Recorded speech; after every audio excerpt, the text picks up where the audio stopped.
और लेकर अजीज, है ना?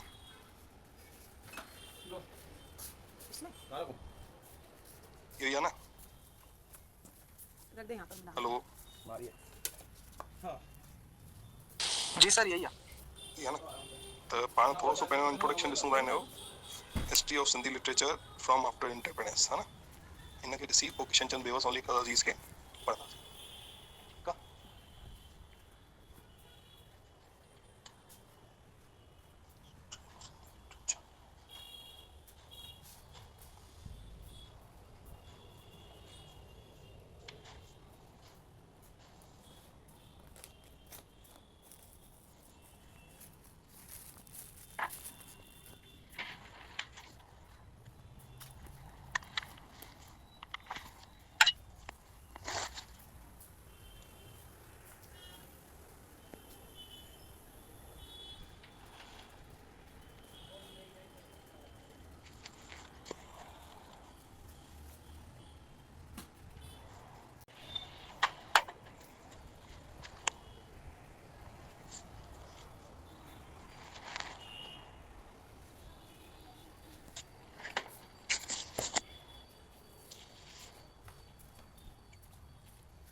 जो 2018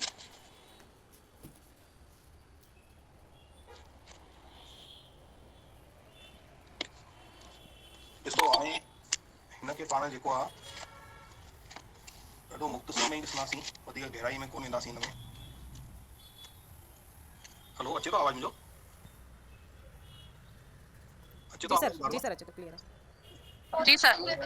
सिंधी साहित्य जो इतिहास दादा M.K. जेटली जो किताब अथव। हिन में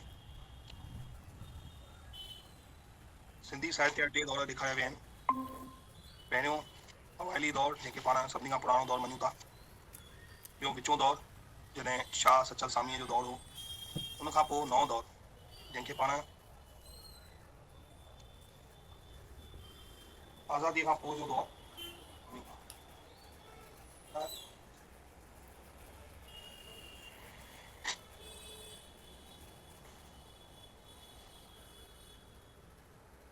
हिन दौर में सभिनी खां पहिरियों जेको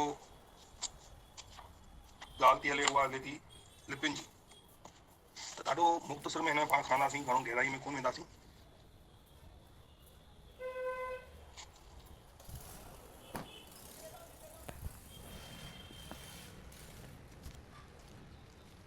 हिन में जेको ॿुधायो वियो आहे त सिंधीअ जूं सभिनी खां पुराणी लिपि जेकी आहे उहा देवनागरी लिपि आहे।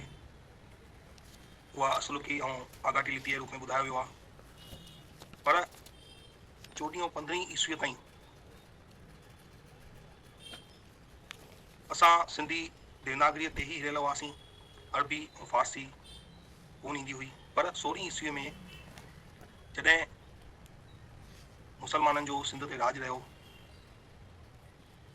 त उन्हनि जे राज में अरबी फारसी जो विकास थियो। उनखां पोइ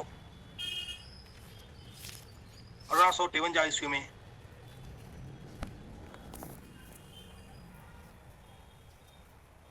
हिकिड़ो अंग्रेजी हुकुमरान या ईअं चइजे त ईस्ट इंडिया कंपनीअ जो सर रिचर्ड बर्टन, उन जी रहनुमाई में हिकु सभा कोठी वई, जंहिंमें मुसलमान आलिमनि जो ज़ोर वधीक हो। इन करे सरकार जेको आहे अरबी लिपीअ खे सिंधी राजकाज जी भाषा घोषित कयो अंग्रेज सरकार। ऐं 1928 ताईं सरकार पारां सिंधी दर्सी किताब बि छपजी साम्हूं अची विया। 1947 खां पोइ भारत आज़ादु थियो। आज़ादी खां पोइ वरी उहे ॿ फार शुरू थिया। हिकिड़ो फार जेको इहो जोर ॾियणु लॻो त असांखे अरबी लिपीअ खे ई अपनाइणु खपे। ऐं ॿियो इहो चवणु लॻो त न, असांजी जेकी अवाइली सिंधी आहे उहा देवनागरी आहे, त असांखे देवनागरीअ खे ई अपनाइणु खपे।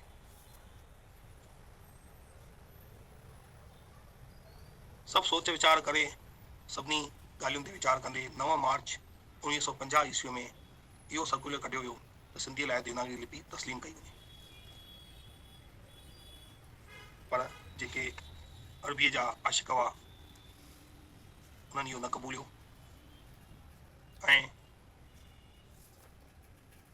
अंततः सरकार इहो फ़ैसिलो ॾिनो त सिंधीअ लाइ ॿिन्ही लिपियुनि खे मान्यता ॾिनी थी वञे, ॿिन्ही लिपियुनि खे कॉन्स्टिट्यूशन में जॻह ॾिनी वई। इन खां पोइ मुल्की हालतुनि ते पाण थोरो ध्यानु ॾियूं त आज़ादीअ खां पोइ जेको आहे मुल्की हालतूं सुठियूं न हुयूं। असां सिंध छॾे आयासीं त असां लाइ सभिनी खां पहिरियों जेको मसइलो हो उहो हो अजे लटे ऐं खाधे जो। तंहिंजे करे असांजो जेको सिंधी साहित्य आहे उहो बि काफ़ी पुठिते थींदो वियो, छो जेके साहित्यकार जेके अदीब सिंध छॾे आया त सभिनी खां पहिरियों सभिनी जे परिवार लाइ हिकिड़ो ई मसइलो हो, सिंधी वीचारा आया कैंपुनि जी ज़िंदगी ॾिठऊं, ग़रीबी ॾिठऊं, माताऊं घर में खीचा पापड़ कचरियूं ॿियनि माण्हुनि जे घरनि में कम करे पंहिंजो पेट गुज़रान कंदियूं हुयूं। त अहिड़े वक़्त में जॾहिं असांजे साम्हूं एतिरियूं वधीक मसइला हुआ त साहित्य जी तरफ़ ध्यानु वञणु लाज़मी न हो, पर आख़िर उहो समय गुज़रियो, सिंधी वरी पंहिंजे फ़ौज ते रसिया, पंहिंजो हिकु वजूद क़ाइमु कयूं। तंहिंखां पोइ वरी सिंधी जेको आहे शहर में सिंधी साहित्य में विकास थियणु शुरू थियो। 47 खां पोइ परसराम जिया, इंद्र भोजवाणी, गोवर्धन भारती, नारायण श्याम ऐं ॿिया केतिरा ई शाइर थिया जिन पंहिंजे कलम सां साहित्य जा घड़ा भरिया। उन्हनि जी शाइरीअ में कुझु विरहाङे जो दर्द बि हो त पंहिंजे सिंधरीअ लाइ हिकु हुब हुई, वतन लाइ हिकु प्यार पियो जॻियो। कुझु हिंदुस्तान में अचण खां पोइ जेके तकलीफ़ूं ॾिठऊं उन्हनि खे पंहिंजी कलम सां उकेरियऊं। तंहिंखां पोइ वरी ओॾी महिल जेके सियासी ऐं सामाजिक मसइला हुआ उन्हनि खे पंहिंजे कलम सां लिखियऊं, समाज खे जागृत कयूं। महाकवि किशन चंद बेवस जहिड़नि कवियुनि नए युग जी शुरूआत कई। असांजी कविता ईअं चइजे त गज़लुनि ऐं इन्हनि मां उथी करे हिकु नओं मोड़ वरितऊं ऐं नई दिशा मिली कविता खे, जंहिंमें कविअ लॻभॻि हर सिंफ ते कलम आज़माई कई, चाहे उहा कुदरत हुजे, चाहे नारी हुजे, चाहे ग़रीब हुजनि, चाहे शाहूकार हुजनि, चाहे देशभक्ति हुजे, लॻभॻि हर सिंफ ते उन्हनि पंहिंजी कलम आज़माई कई। सिंधी नस्ल जे खेत्र में कहाणियुनि जो पंहिंजो हिकु नओं मोड़ वरितो। 47 खां पोइ तरक़ी पसंदि कहाणियुनि जो दौरु हलियो। लॻभॻि 53 ताईं जेके कहाणियूं लिखी वयूं उनमें में कलात्मकता घटि ऐं तरक़ी पसंदि वीचारधारा वधीक ॾिसण में बि आई। तरक़ी पसंदि लेखकनि में गोविंद माली, गोविंद पंजाबी, आनंद गोलाणी, उत्तम सुंदरी, उत्तम चंदानी, कीरत बाबाणी, कृष्ण खटवाणी, कृष्ण राई, मोती प्रकाश, जेठानंद वग़ैरह वग़ैरह केतिरा ई लेखकनि जो सिंधी साहित्य जा घड़ा भरण में योगदान रहियो।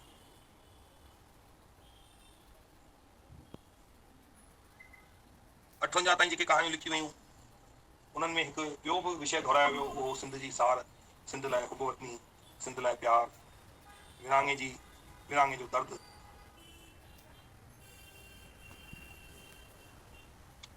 तंहिंखां पोइ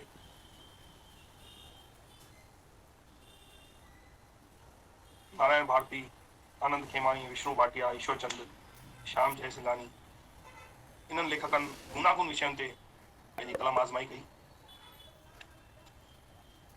अहिड़ी रीति असांजे उपन्यास जो विकास थियो। 47 खां पोइ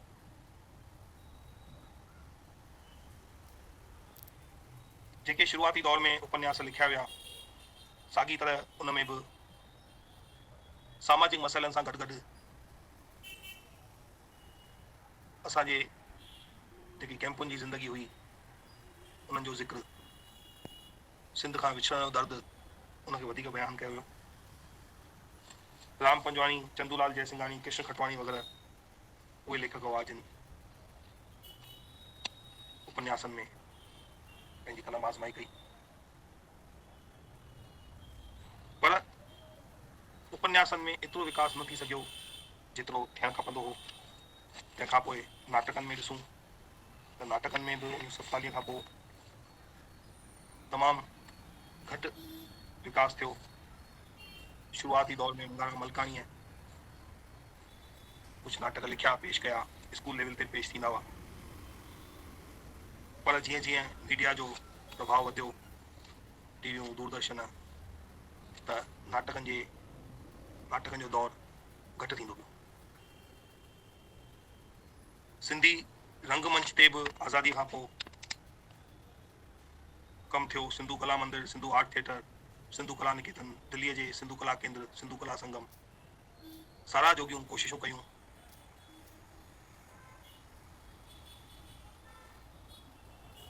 पर असांजा जेके सिंधी नौजवान हुआ, जीअं मां ॿुधायो त विरहाङे खां पोइ असां लाइ लटे अटे ऐं अजे जो सुवालु ॾाढो वॾो हो असांजे साम्हूं।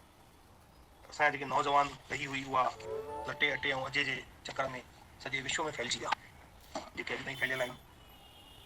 त धीरे धीरे रंगमंच तां बि सिंधी नाटक ऐं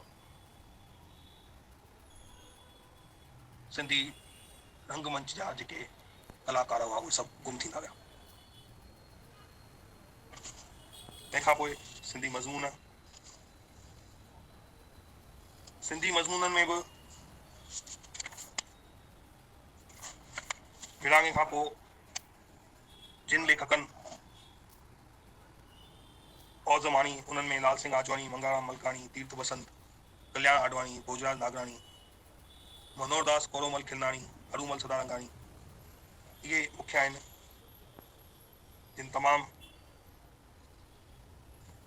घणी तादाद में सिंधी साहित्य जा घड़ा भरिया आहिनि। अहिड़ीअ रीति आलोचना जे खेत्र में बि 47 खां पोइ असांजे लेखकनि कुझु कमु कयो आहे ऐं सिंधी साहित्य खे हिकु नई दिशा, नओं मोड़ ॾिनो अथनि। त इहो त थी वियो हिकु ॾाढो शॉर्ट में तव्हांजे सिलेबस खे ॾिसंदे सिंधी साहित्य जो आज़ादी खां पोइ हिकु झलक मां तव्हांखे ॿुधाई। पाण खे मुख्य रूप सां महाकवि किशनचंद बेवस ऐं लेखराज अजीज़ जे बारे में पढ़णो आहे। महाकवि किशनचंद बेवस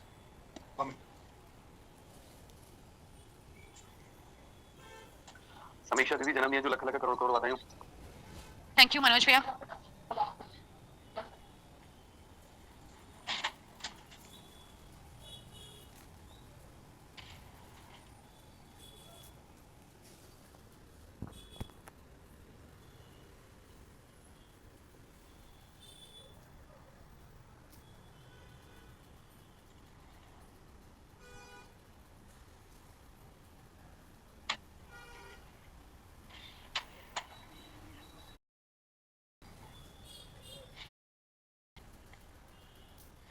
महाकवि किशनचंद बेवस खे नए दौर जो बानी शाइर बि चयो वेंदो आहे।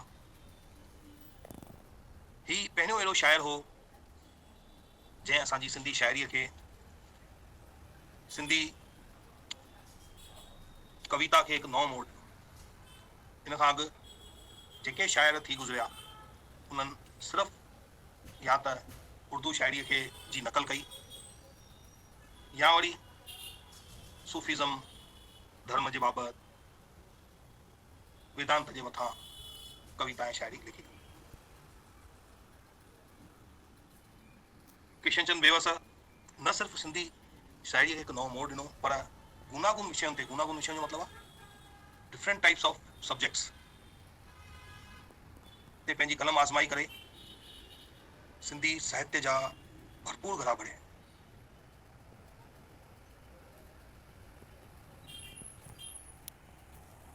मां महाकवि किशनचंद बेवस जे जनम खां न शुरूआत कंदे सभिनी खां पहिरियों उन्हनि हिकु भाग्या स्कीम नाले सां इंट्रोड्यूस कई हुई उन वक़्तु, जेकी अॼु जे युग में असां सहकारिता स्कीम सां ॼाणूं था, जंहिंमें पब्लिक ऐं प्राइवेट ॿिन्ही जो गॾियल तालमेल हूंदो आहे। अहिड़ा गवर्नमेंट जा तंत्र जंहिंमें कुझु पब्लिक जो हिसो हूंदो आहे, कुझु गवर्नमेंट जो हिसो हूंदो आहे।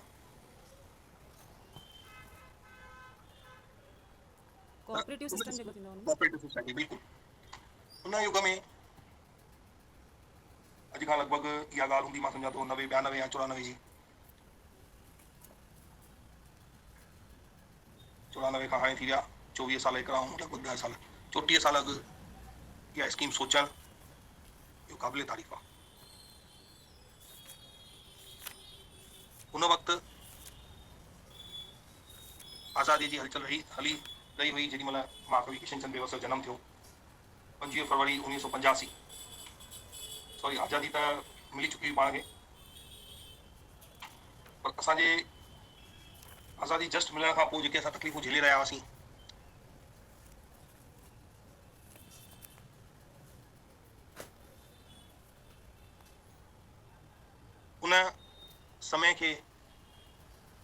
उन समय महाकवि किशनचंद बेवस इहा स्कीम सोची हुई। इहा अलॻि ॻाल्हि आहे त इहा स्कीम जेकी आहे उहा सक्सेस न थी ऐं क़बूल न कई वई, पर स्कीम ॾाढी बहितरीनु हुई। जंहिं वक़्तु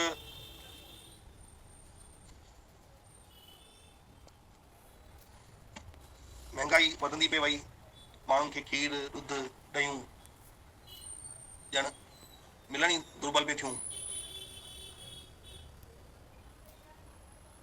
त महाकवि किशनचंद बेवस सोचियो छो न का अहिड़ी स्कीम सोचिजे जंहिंसां वापसि उन कृष्ण युग अची वञे, जंहिंमें हर घर में खीर ऐं ॾुध जूं नदियूं वहंदियूं हुयूं।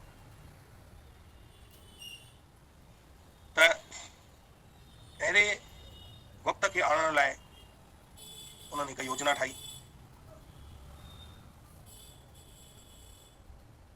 ॾुध ऐं खीर जूं ॾयूं तॾहिं वही पिए सघियूं जॾहिं कृष्ण जे युग वांगुरु हर कंहिंजे घर गायूं मेंहूं हुजनि, पर हिन युग में या किशनचंद बेवस जे वक़्तु बि हर माण्हू एतिरो सक्षम न हो जो गायूं मेंहूं अफोर्ड करे सघे, ऐं अगरि को अफोर्ड करे पियो सघे त उन्हनि एतिरो वक़्तु न हो जो उन्हनि खे पाले सघे। ऐं मान लो वक़्तु बि हुजे त जेके गायूं मेंहूं गंद थियूं कनि, उन मां जेके मच्छर मक्खियूं थियूं पैदा थियनि, उहा सफ़ाई, उहो सभु खपे। इन करे माण्हू छा आहे घर में चौपायो माल रखण में हिचकनि पिया। त महाकवि किशनचंद बेवस इहा स्कीम ॾिनी, हुअं त ॾाढी वॾी आहे स्कीम, पर मां तव्हांखे ॾाढो मुख़्तसर में इहा ॿुधाईंदुमि। माल माना गायूं मेंहूं, चौपायो माल, बकरी, गायूं मेंहूं उन्हनि खे चइजे। भाॻियो माना भाग वारो, इहा उहा शब्दावली आहे जेकी हाणे अॻियां पाण पढ़ंदासीं त कम में आणींदासीं। भाॻियो माना भाग वारो, यानी जेको चौपायो माल रखंदो हुजे या जंहिं वटि चौपायो माल ख़रीद करण जी शक्ति हुजे। भाग्या स्कीम जो मतिलबु उहा योजना, उहा रिथ जंहिंसां हर घर भाॻियो थी सघे, हर घर भाग वारो थी सघे। महाकवि किशनचंद बेवस सां वञणो, जेको ॻोठ, जेको शहर, जेको गांव इहो भाग्या स्कीम शुरू कंदो, जेको उहो धीरे धीरे शने शने उनजो हर घर, हर परिवार भाॻियो थींदो वेंदो।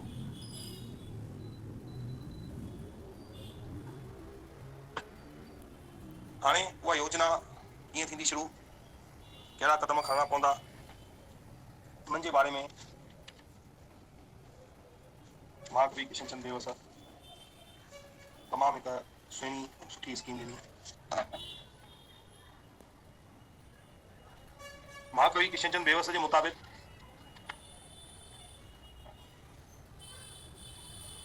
असांखे हर गांव में मिली करे पहिरियों त सभिनी खां पहिरियों इहो तादाद कढिजे त घणा कंहिं गांव में या कंहिं ॻोठ में जिते असांखे इहा भाग्या स्कीम चालू करणी आहे उते घणा अहिड़ा माण्हू आहिनि, घणा अहिड़ा परिवार आहिनि जेके चौपायो माल रखंदा आहिनि या रखण जी इच्छा अथनि या भविष्य में रखी सघनि था। त इन्हनि परिवारनि जो पहिरियों त पतो लॻाइजे। तंहिंखां पोइ उन्हनि तादाद जो पतो हुअण खां पोइ उन जे मुताबिक़ चौपायो माल रखण लाइ राजूनो वाड़ो ठाहिजे, जंहिंमें चौपायो माल रही सघे।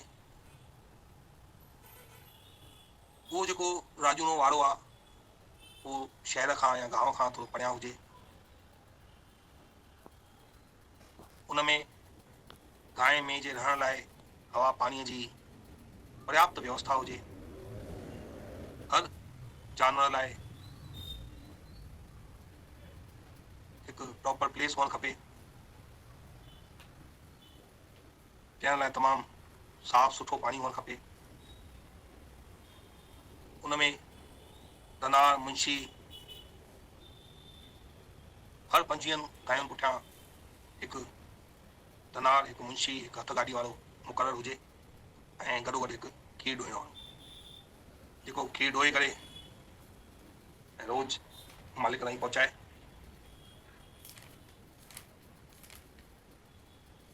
दनार जेको आहे गांयुनि खे टाइम सां खाराए पीआरे। मुंशी जेको आहे जेको उन मां खीर निकिरे उन जो हिसाब किताब रखे। गाॾीअ वारो नौकर जेको खीर उतां ॾोइजे उहो चौपाए माल जे मालिकनि ताईं पहुचाए। हाणे इन्हनि राजूननि वारनि खे हलाइण लाइ ज़मीन आहे उहे उतां जा गांव जा या शहर जा जेके संपन्न व्यक्ति हुजनि, जेके शाहूकार हुजनि, उहे गिफ्ट कनि। गॾोगॾु जेको उते पंहिंजो चौपायो माल रखी वञे उनखां हिकु मुक़ररु राशि वरिती वञे जंहिंसां उनजे चौपाए माल जी खाधो खोराक ऐं दवा दारू करे सघे।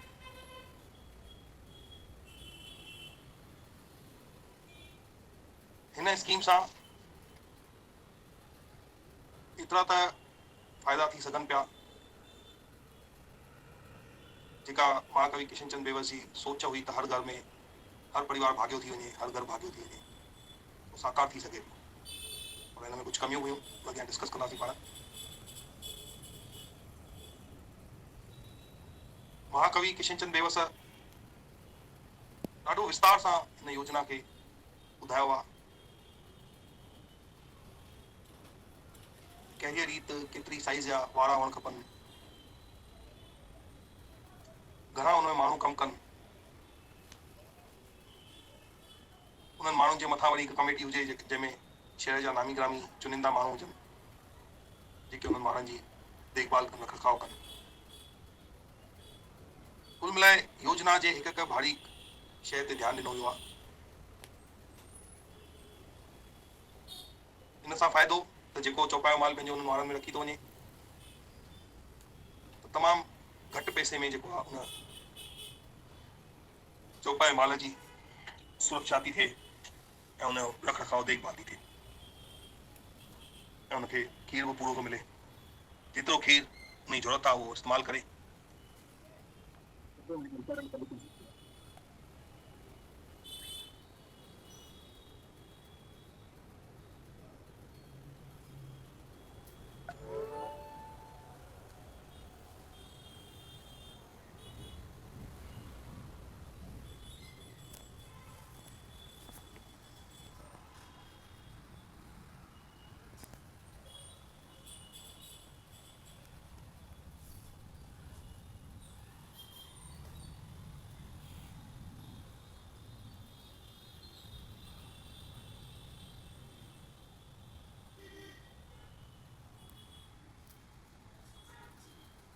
त भई पहिरियों उन में जेके आहिनि 500 खनि गायूं या मेंहूं रखण जी व्यवस्था हुजे।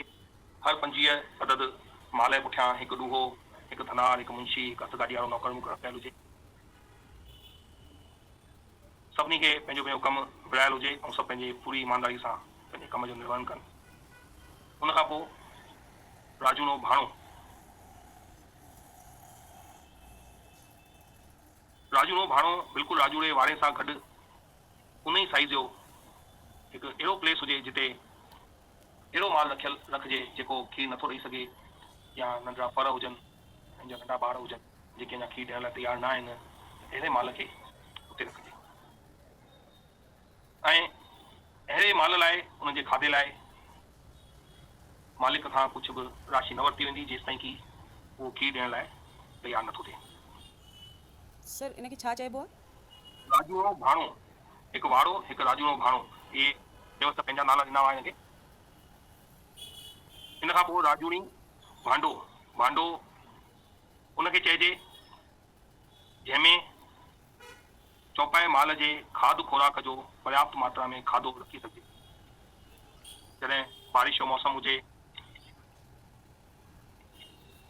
या चारो घटि ईंदो हुजे या चारो महांगो थिए त असां उन जेको स्टोर कयल चारो आहे उन मां कमु हलाए सघूं। उन खां पोइ राजूना चारा, चारागाह, उन ई शहर में जिते राजूनो भाणो ऐं भांडा हुजनि उते ई राजूना चारागाह हुजनि जिते इन चौपाए माल लाइ गाह पैदा कयो वियो हुजे ऐं उहे जेके चारागाह हुजनि उहे चारो तरफ़ वणनि सां अटियल हुजनि, पाणीअ जी साफ़ पाणी जी व्यवस्था हुजे उते ताकी जेके गायूं मेंहूं आहिनि उहे उते गांव चरे करे ऐं पाणी पी वरी वणनि जी छांव हेठां आराम करे सघनि। अहिड़ी रीति व्यवस्था तमामु हिकु सुठी रिथा ॿुधाई।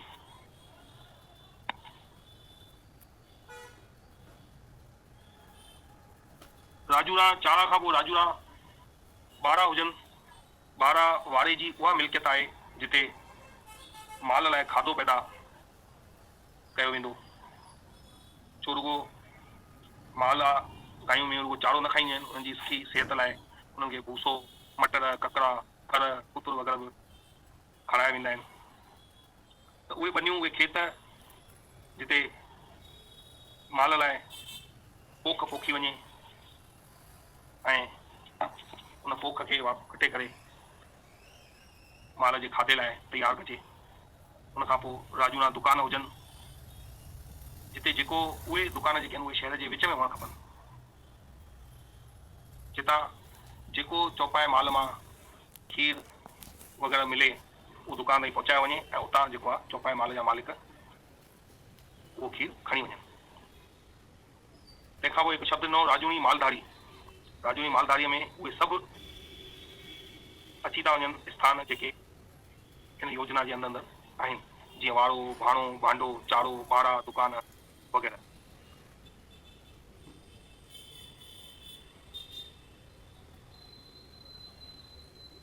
हिन मालधारीअ खे हलाइण लाइ शहर जा मुख्य चूंड 5 माण्हू मालदार माण्हू कमेटीअ में हुजनि जेके सेवा भाव सां हिन मालदारीअ खे हलाइनि। भाग्य स्कीम जी सभ खां वॾी खूबी त सभिनी खे पंहिंजो शुद्ध, साफ़, सुठो खीर तमामु ई घटि अघ में मिलंदो। जेके माल अफोर्ड नथा करे सघनि, मतिलबु गायूं में अफोर्ड नथा करे सघनि, त उन्हनि खे बि तमामु घटि रेट में खीर मिलंदो। छाकाणि त जेके अफोर्ड करे था सघनि त उहे ज़रूरी कोन्हे सॼो खीर वापराइनि, जेको खीर बची वेंदो त उन्हनि खे कमु ईंदो। हिन सॼी स्कीम में जेके वर्कर्स कमु कनि था या जेके अमलदार, जेके अधिकारी कमु कनि था, जेके कमेटियूं ठहनि थियूं, उन्हनि में जेके माण्हू आहिनि उहे सभु सेवा भावना सां जुड़ियल। इहा ई हिन योजना जी सभिनी खां वॾी कमी हुई। हिन युग में माण्हू रुगो सेवा भावना सां जुड़े इहो संभव न आहे। सभिनी खे पेट गुज़र खपे, केरु पंहिंजो एतिरो वक़्तु छो ॾींदो। तंहिंखां पोइ जेके वीचारा वर्कर्स कमु कनि था उहे ॾाढो नॉमिनल चार्जिस ते कमु कनि, त इहो बि संभव न हो। हर माण्हू पंहिंजी तरक़ी सोचींदो आहे, कमु करे थो त सोचींदो आहे त मूंखे तरक़ी बि खपे। इन्हनि कुझु कारणनि जे करे ई इहा स्कीम जेकी आहे सक्सेस न थी। टी ॻाल्हि हिन में जेकी हुई त उहा हुई त भई शाहूकार राजू ने वारनि लाइ भाड़नि लाइ जॻह ॾियनि, स्पेस ॾियनि, पनियूं ॾियनि, पर इहो बि संभव न हो। शाहूकार जेके आहिनि उहे छो पंहिंजा खेत या पंहिंजा प्लेसिस, पंहिंजूं जॻहियूं ॾींदा। इन्हनि कुझु खामियुनि जे करे इहा स्कीम सक्सेस न वई, पर स्कीम कुल मिलाए तमामु सुठी हुई। ऐं वॾे वॾी इहा ॻाल्हि हुई त उन युग में सरकार जी हेॾी बहितरीनु स्कीम सोचनि ऐं उनखे एॾो डीपली स्टडी करणु, एॾो डिस्कस करणु, एॾो डीपली उनखे लिखणु, इहो हिकिड़ो क़ाबिले तारीफ़ कमु हो। अॼु हिते ई ख़तमु था कयूं, सुभाणे हिनखे कंटिन्यू कंदासीं। महाकवि किशनचंद बेवस जे जनम खां वठी उनजे साहित्यिक योगदान जे नज़र विझंदासीं। सुभाणे 8:30 बजे मिलंदासीं ऐं परीहं खां मां वरी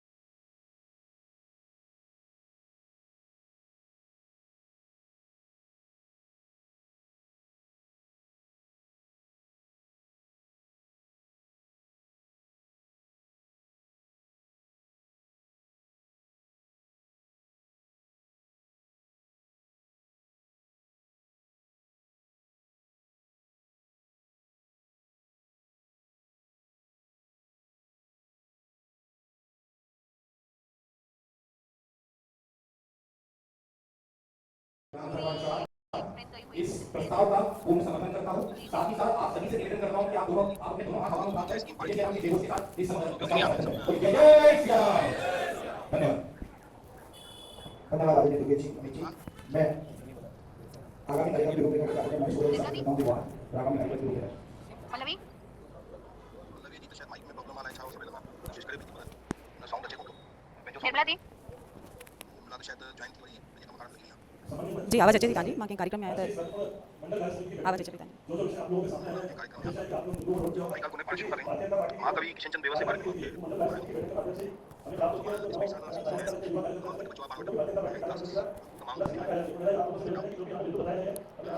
बेवस जी सभी का बयान बेवस जो शख्सी पहलू ते पाना न वही करे पाने नहीं तो क्या इसकी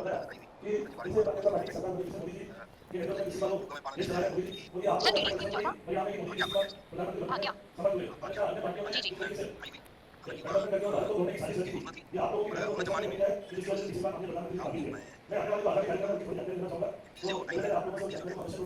सहकारिता की स्कीम सोचा सहकारिता की स्कीम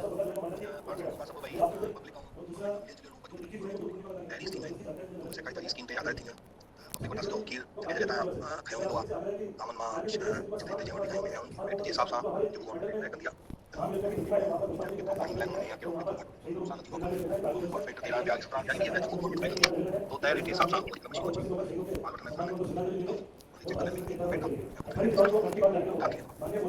इन फ़ाइदो इहो आहे त उन्हनि जो शोषण कोन थो थिए ऐं उन्हनि जो एक्स्ट्रा खीर आहे ॿिया जेके मिल्क प्रोडक्ट्स वग़ैरह आहिनि उहो वठी करे पब्लिक खे कुझु वग़ैरह करे मशीन में पैक करे ॾिनो असां पहुचायूं कोन थी आहे उनमें छा आहे गवर्नमेंट जो कॉस्ट अची थी आहे दहेज को 1.5 साल जोड़े गवर्नमेंट तक अची असां हिते सरस मां तव्हांजे पंहिंजे शहर में कारका गवर्नमेंट लोकल डायरी हूंदी डायरी हलंदो आहे सभिनी हंधि कारका तक लोकल डायरी हूंदी सहकारिता जो जेकी स्कीम आहे उहा महाकवि किशनचंद बेवस 90s ॾाढी डीपली स्टडी करी उन्हनि जो इहो सोचणो त सर कहिड़े सन में? 90s में मतलब जो लॻभॻि 95 96 जे आसपास जी ॻाल्हि हुई। 85 में हिन जो जनम थियो, मास्तरी मास्तरी जॉइन कई, टीचर हुआ ऐं हुन खां पोइ हिननि जेकी IAS कयो त तमामु डीपली हिन ते स्टडी कयल आहे, जेको हिन जो सर्टिफाइड साल में तक़रीबन 100 150 पेज मां तव्हांखे ॾाढी शॉर्ट में हिते ॿुधाइणु चाहींदुमि। हिन जो सुपिनो इहो हो त वापसि उहो कृष्ण जो युग अचे, जंहिंमें हर घर में जीअं नंद बाबा वटि हर घर में खीर ऐं ॾुध जूं नदियूं आहिनि। जीअं जो युग में पाण ॾिसूं था भई खीर आम माण्हुनि जी वीचारा ग़रीब गुरबा आहिनि, उन्हनि जी पहुच ख़राब पड़े। इन करे गवर्नमेंट छा आहे, हिन में सहायता स्कीम आणे करे ऐं हिकु लिमिटेड रेट ते भई पब्लिक खे पहुचाए थी, ताकी हर माण्हू वटि खीर ऐं ॾुध पहुची सघे। अॼु तव्हां ॾिसंदव त बाज़ार में जेको हले पियो गांइ जो मेंह जो, हुन खां गवर्नमेंट जो जेको रेट आहे सस्तो थींदो आहे ऐं शुद्धता जो पूरी गारंटी थींदी आहे, पॉस्चराइज थींदो आहे।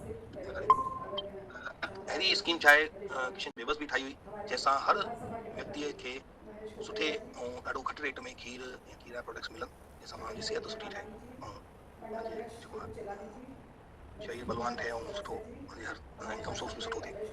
उन लाइ उन्हनि जेकी दूरंदर्शी कई हुई, उहा भाग्या स्कीम ठाही हुई। उनमें कुझु हिननि टर्मिनोलॉजी ॾिनी हुई, जंहिंमें माल चवनि आहियूं उन मेयुनि खे, उन खां उहो भाग्यो उहो जेको आहियूं उन मेयूं रखंदो हुजे ऐं भाग्यो ॻोठ उहो जिते इहा स्कीम लागू थिए। हिननि अहिड़ी स्कीम ठाही हुई जंहिंसां शने धीरे धीरे कुझु टाइम में भई हर घर में खीर ऐं ॾुध पर्याप्त मात्रा में हूंदो ऐं जेको आहे घटि रेट में हर कंहिंखे उहा शइ मुहैया थी वेंदी। पर हिन स्कीम में कुझु खामियूं हुयूं। खामी सभिनी खां वॾी इहा हुई त हुननि जी सोच जेकी हुई उहा ॾाढी आदर्शवादी हुई। जेके हिन में कमु कनि, चाहे उहे अमलदार हुजनि, अमलदार इन द सेंस अधिकारी, चाहे वर्कर्स हुजनि, उहे सभु जेको आहे निस्वार्थ भावना सां कमु कनि, ईमानदारी सां कमु कनि। जेको 90s में 2000 में न वरी हाणे न हुन खां अॻु सभु ॻाल्हियूं आहिनि। इहो संभव न आहे त सभु माण्हू पंहिंजो स्वार्थ छॾे करे निस्वार्थ थी करे कमु कनि। स्कीम ठाही सोचे ठाही भई सभु निस्वार्थ रूप सां हिन में भागीदारी कनि। सॼो शहर सॼो गांव जेको आहे शहर आहे भागवत थी। पर हिन कुझु खामियुनि जे करे इहा स्कीम अप्लाई थी, पुष्पांजलि के कार्यक्रम करना है और शहरी प्रकोष्ठ की 3 सदस्य समिति बनाना है। मंडल से अगर असांखे सोचा कि सरकारी स्कीम समिति बनाकर जो हमारे क्षेत्र में कोई सैनिक रहते हैं उनका भी सम्मान करना है। 28 जुलाई मन की बात है, सभी ग्रुपों पर सामूहिक रूप से मन की बात है। आप सबने लगातार मोदी जी की मन की बात सुनी है। मन की बात में वे क्या क्या बोलते हैं ये भी सुना है। और मन की बात में हिननि जेको आहे इहो स्कीम जिनको पद्मश्री दी जाती, पद्म विभूषण दिया जाता है, उनकी भी चर्चा होती है। तो किसको दे रहे हैं आपको मालूम है माननीय मोदी जी? पहले क्या सिस्टम था कि कोई भी आवेदन लगाता था, रिकमेंड करके पद्मश्री पद्म विभूषण लिया था। लेकिन अभी माननीय मोदी जी ने जो एक्चुअली काम कर रहे हैं, जो जमीन पर काम कर रहे हैं, जिसने पहाड़ काट कर रोड बना दी है, ऐसे व्यक्तियों को वो पद्मश्री उनकी एक समिति बनी हुई है, उनकी एक संगठन बना हुआ है, वो पूरी जांच करते हैं, वहां तक जाते हैं कि एक्चुअली में वो व्यक्ति क्या काम कर रहा है, उसकी प्रतिभा को देखते हैं और उसके बाद पद्मश्री और पद्म विभूषण दिया जाता है। तो ये बहुत बड़ी बात है। खेलों को बढ़ावा देना, खिलाड़ियों को आगे बढ़ाने के लिए काम करना, ये सभी मन की बात में समाज में देश में जो चल रहा है, जेके तमामु नंढड़ा गांयुनि जा बचड़ा या छा परचेस कनि था, एकता कनि था हाणे जॾहिं वॾा थींदा ॾींदा या छा, त इहे जेके बि माण्हू आहिनि, अर्थात सॼो उहो इलाइक़ो जिते इहा स्कीम लागू थिए, सॼो इलाइक़ो अगरि मिली करे सहयोग ॾिए त हर घर भाग वारो थी सघे थो, भाॻियो थी सघे थो। सभिनी जे घर में खीर ॾुध जी का कमी न रहंदी, मखण जी गिहनि जी का कमी न रहंदी। ऐं नेचुरली घर में शइ आहे त मार्केट खां ॾाढी सस्ती पवंदी ऐं शुद्धता जी त का मिसाल थी वञे। स्कीम जी शुरूआत ईअं कजे जो जंहिं गांव में